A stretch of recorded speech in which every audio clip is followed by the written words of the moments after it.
Connaissez-vous Loconville, village situé à 23 km de Beauvais dans l'Oise? Peut-être pas, mais dans ce cas-là, vous allez apprendre à le connaître comme l'a fait le reste de la France le 12 avril 1965. On peut en effet parler d'un événement national. Johnny et Sylvie se marient en Picardie. La raison en est toute simple, la famille Vartan, originaire de Bulgarie, a racheté le château du village. Le mariage devait être tenu secret, et puis l'information a fuité.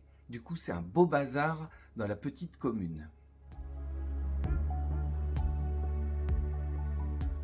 Pour l'événement, on a repeint à la hâte la mairie de Loconville, on a briqué les bancs de l'église et on a nettoyé les vitraux.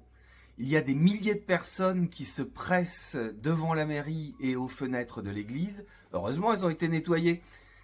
Il y a 135 journalistes, dont 35 uniquement, dont le reporter du Courrier Picard, l'abbesse, peuvent entrer dans l'église. Finalement, les invités se sauvent. Ils sont que 30, c'est le chiffre le plus faible de cette énumération. Ils se sauvent et ils vont manger un bon repas à l'abri des regards.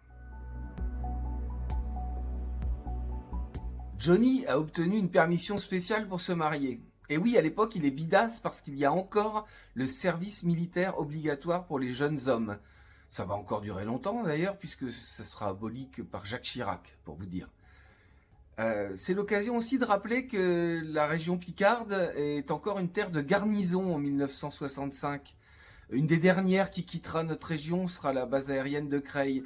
Là, dans la Somme, au mois d'avril, il y a des prises d'armes, c'est-à-dire des cérémonies officielles, qui concernent les soldats de la caserne Friant d'Amiens et qui a lieu dans le Santerre, lieu symbolique parce que c'est là qu'a eu lieu la bataille de Lavre en 1918, dans laquelle était engagé le régiment. Et puis il y a une autre prise d'armes à Doulan, qui abrite une unité aérienne également. Alors c'est l'occasion de manifestations patriotiques, de défilés dans les villes avec musique militaire. Tous les notables sont assemblés, il y a un vin d'honneur, il y a un repas qui unit les jeunes recrues et les anciens du régiment. Tout ça est rapporté minute par minute quasiment dans le Courrier Picard.